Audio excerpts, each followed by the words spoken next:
अगर किसी रेपिस्ट को सजा मिलने के बाद भी बेल मिल जाए तो सवाल अपराधी का नहीं रहता, सवाल सिस्टम का हो जाता है। आज हम बात कर रहे हैं उन्नाव रेप केस की, एक ऐसा केस जो ये दिखाता है कि भारत में पावर, पैसा और राजनीति न्याय के सामने कितने खतरनाक हो सकते हैं। दोस्तों, 2017 का उन्नाव रेप केस कोई साधारण रेप केस नहीं था। यह था एक नाबालिग लड़की के साथ बलात्कार। एक सत्ताधारी एमएलए द्वारा पुलिस की चुप्पी, सिस्टम का दुरुपयोग और पीड़िता के परिवार का लगातार खत्म किया। और आज जब वही दोषी बेल पर बाहर आने की कगार पर है तो यह केस फिर से देश के सामने खड़ा हो गया है। आरोपी का नाम कुलदीप सिंह सेंगर, उत्तर प्रदेश के उन्नाव से बीजेपी विधायक, 2017 में सत्ताधारी दल में था, बाद में पार्टी से निकाला गया, लेकिन अपराध के वक्त वो पावर में था। कौन है विक्टिम? पीड़िता एक नाबालिग लड़की, गरीब परिवार, बिना किसी राजनीतिक या सामाजिक ताकत के। 2017 में आरोप है कि कुलदीप सिंह सेंगर ने अपने घर में उस बच्ची का रेप किया। सिस्टम फेल हुआ, एफआईआर तक नहीं दर्ज हो रही। अब ध्यान से सुनिएगा, 2017 में रेप हुआ, पुलिस ने एफआईआर तक दर्ज नहीं की, परिवार को धमकाया, दबाव बनाया। जब कहीं सुनवाई नहीं हुई तो पीड़िता ने वो किया जो किसी लोकतंत्र में कभी नहीं हुआ। 8 अप्रैल 2018 पीड़िता मुख्यमंत्री योगी आदित्यनाथ के घर के सामने खुद को आग लगाने की कोशिश की। तभी देश जानता है, तभी मीडिया आती है और तभी सिस्टम होता है। इसके बाद पीड़िता के पिता को झूठे केस में जेल भेजा जाता है। 10 दिन के अंदर कस्टडी में मौत हो जाती है। आज तक सवाल है, एक स्वस्थ आदमी जेल में कैसे मर गया। जुलाई 2019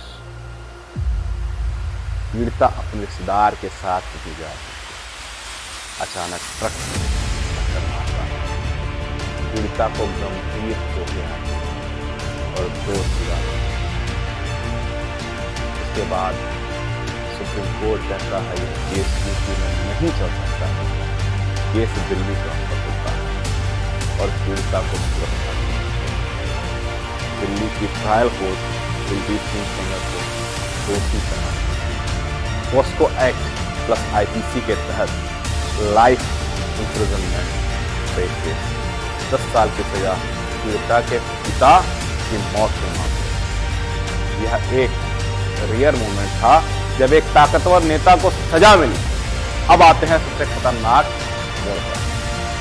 Delhi high court rape case की लाइफ सेंटेंस सस्पेंड कर देता है, बेल दे देता है, यह कहते हुए क्या अपील पेंडिंग है और आरोपी काफी समय से जेल में रह रहा है। दिल्ली हाई कोर्ट का तर्क है क्या?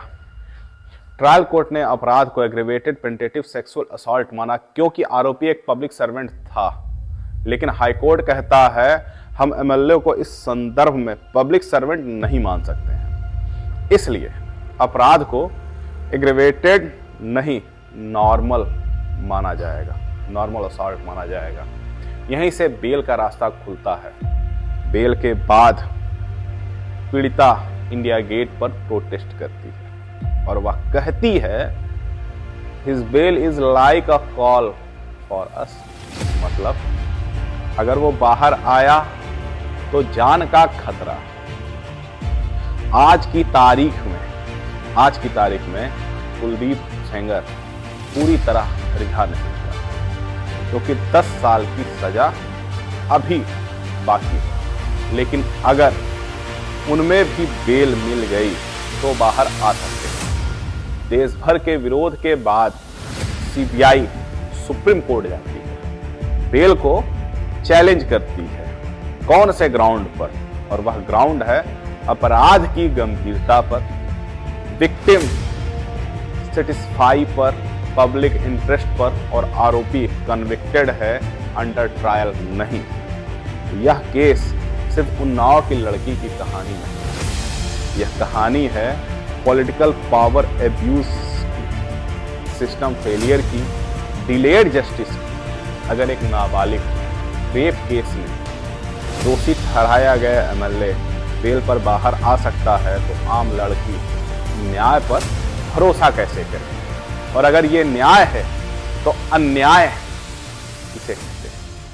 कमेंट में बताइएगा।